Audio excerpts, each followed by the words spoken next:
Kapag dumating ang kaaway, katulad ng isang baha, ang Espiritu ng Diyos ay magtataas ng pamantayan laban sa Kanya. Isaiah 59:19. Baha. Ito ay nakakasira. Ang sabi ni Isaiah ng ating kalaban, kadalasan dumarating siya katulad ng isang baha. Isang baha. Ang baha, ito ay simbolo ng hindi inaasahang pangyayari sa buhay mo. Ang baha, maaring ito ay isang karamdaman. Nasisanti ka sa trabaho, paghihirap sa buhay, biglang namatayan, biglang nagloko ang asawa mo, nagkaroon ka ng problema sa mga anak mo, inaway ka ng mga biyanan mo, nawalan ka ng bahay. Siguro sa mga sandaling ito, nasa sitwasyon ka na may isang hindi inaasahang baha ang dumating sa buhay mo. Dahil sa bahang ito, naubos ang pera mo, nasira ang pamilya mo, nawasak ang relasyon ninyong mag-asawa. Ang talatang ito ay patungkol sa isang napakalaking baha, napakalaking alon na hindi mo kayang harangin, na hindi mo kayang paglabanan. Ang dyablo, kadalasan, sa hindi nating inaasahan, bigla-bigla siyang umaatake, katulad ng malakas na baha. Wawasakin ito, anuman ang madaanan nito. Ang malakas at malaking agos ng tubig ay nakakasira. Tinatangay nito yung mga bagay na hindi nakakapit, katulad ng mga bahay, sasakyan. Ito ay nasisira. Ano ba ang baha na dumating sa buhay mo, kaibigan? Ngayong gabi, nag-iisa ka. Punong-puno ng alalahanin. Hindi mo kasi alam kung ano ang gagawin mo, kung lalangoy ka kasama ng baha. Magpapatianod ka na lang ba sa baha? O lalangoy ka sa lungat, sa alon, para sa ganun mapaglabanan mo ito? Pero ang problema, kung lumalaki na at tumataas na ang baha sa buhay mo, kung dati ito'y nasa talampakan mo lang, pero pinabayaan mo, pero ngayon tumataas na ang tubig, nasa bukong-bukong mo na, sa binti, sa tuhod, sa hita, sa bewang, sa dibdib, sa leeg, at palapit ka ng malunod. Pakiramdam mo, kahit anong oras, malulunod ka, mamamatay ka, dahil sa sobrang laki ng alon. Lunod ka na sa problema mo.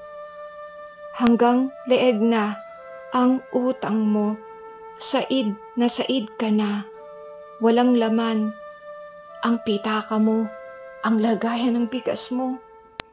Ang mga anak mo, wala silang alam sa pinoproblema mo. Ito ba, kaibigan, ang baha na kinakaharap mo? Minsan nga, iniisip mo na marunong naman akong lumangoy, pwede akong sumakay sa bangka para sa ganun makatawid ako sa baha. Pero yung bangkang ginamit mo hindi matibay, lumulubog, nasisira at maliit lang, kaya yung tubig pumapasok at pagkatapos lulubog ka. Ano ba ang bangka mo, kaibigan? Ano ba ang ginagamit mong tungtungan para makaalis ka sa baha? Ito ba ang sarili mong kakayanan, sarili mong karunungan?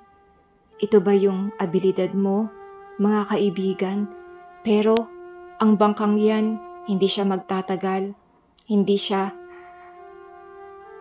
makakalaban sa baha. Alam mo, kaibigan, hindi lang ikaw ang nasa baha. Hindi lang ikaw ang nagpapatianod sa mga baha. Maraming tao ang katulad mo.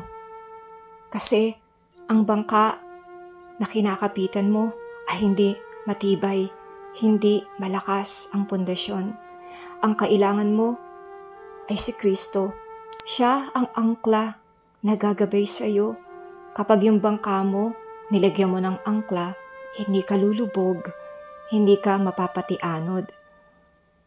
Kahit anong klaseng baha pa yan, ang kinakaharap mo, kung magpapatianod ka na lang na sasabihin mo, bahala na. Dahil useless naman, dahil wala ka nang magagawa pa para isave mo ang marriage mo na pinaghirapan mong buuin, nasira lang sa isang kisap mata dahil natukso ang asawa mo. Kasi pakiramdam mo, wala nang pag-asa. At kahit ang Diyos, wala na siyang magagawa pa para alisin ang tubig na pumasok sa bangka mo.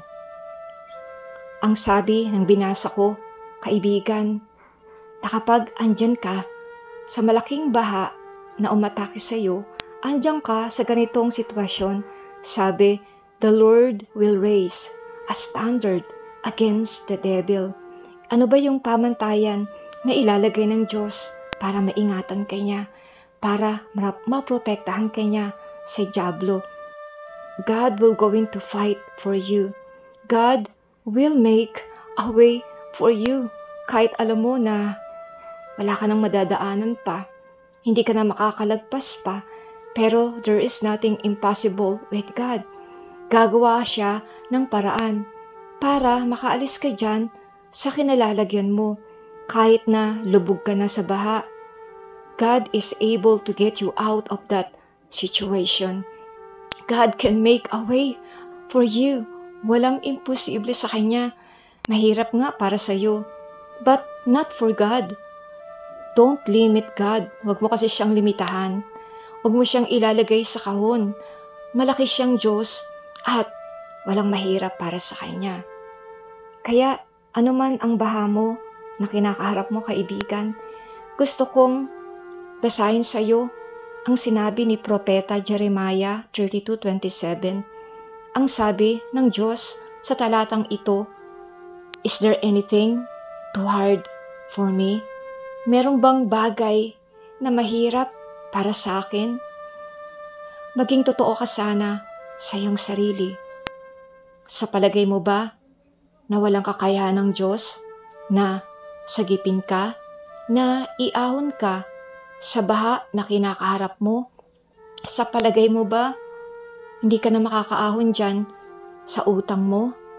Ano ba ang tingin mo o pananaw mo sa Diyos? Para sa iyo, malaking Diyos ba siya? Makapangyarihan? Awesome God ba siya sa iyo? O ang tingin mo, maliit lang ang Diyos? Kung ako nga hindi ko kaya, hindi rin niya to makakaya. Maliit ba ang tingin mo sa Kanya? Kaya wala kang tiwala na kaya Kanyang tulungan. Alam mo, kaibigan, kung maliit ang tingin mo sa Diyos, huwag ka nang umasa na bubuti pa ang sitwasyon mo. Huwag ka na ring umasa na gagaling ka pa sa matagal na sakit na tinataglay mo. Huwag ka na ring umasa na maayos pa ang relasyon ninyong mag-asawa. Huwag ka nang umasa na makakaahon ka pa sa utang o sa kahirapan. Kasi ang tingin mo, ang liit lang pala ng Diyos. Wala palang kakayahan yung Diyos na sinasabi mo. Sa gabing ito, kaibigan, habang nakahiga ka dyan sa iyong higaan, gusto ko, lumingon ka, lingunin mo ang nakaraan mo, magbalik tanaw ka. Nung mga matagal ng panahon na nakaranas kayo ng matinding kahirapan, tanungin mo ang sarili mo, nagpabaya na ba ang Diyos sa iyo? Noong walang-wala kang pambayad ng upa sa bahay, sa ospital, sa mga bayarin, hindi ba nag-provide ng pera ang Diyos sa iyo?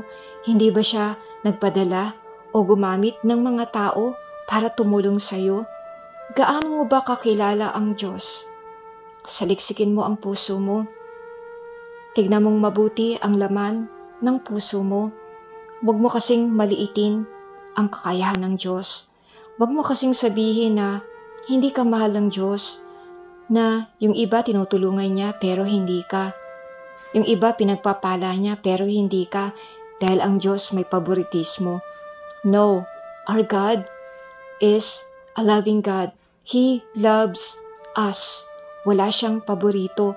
Mahal ka ng Diyos. Kaya nga, hindi niya pinagdamot sa iyo ang kanyang anak na si Jesus.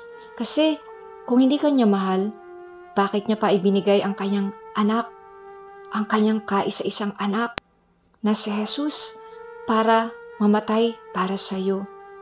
Kaya sa mga sandaling ito, ang hamon ko sa iyo, kaibigan, habang nagmumuni-muni ka, habang ang narinig mo lang ay ang pintig na iyong puso, tanungin mo uli ang sarili mo. May kakayahan ba ang aking Diyos? Meron bang mahirap sa aking Diyos? At gusto kong palakasin ka. Malaki ang Diyos, makapangyarihan ng Diyos, walang mahirap sa Diyos, walang imposible sa Diyos. At kahit gaano kalalim pa ang tubig na kinalalagyan mo, na kahit lubog na lubog ka na at malapit ka ng malunod, God can pull you out of that situation. Kaya kanyang hilahin pataas. Kung ang dyablo magpadala ng malaking baha, ang pangako sa iyo ng Diyos na gusto kong panghawakan mo, God will going to raise a standard against the enemy. Ganyan kanya kamahal. With God, nothing is impossible.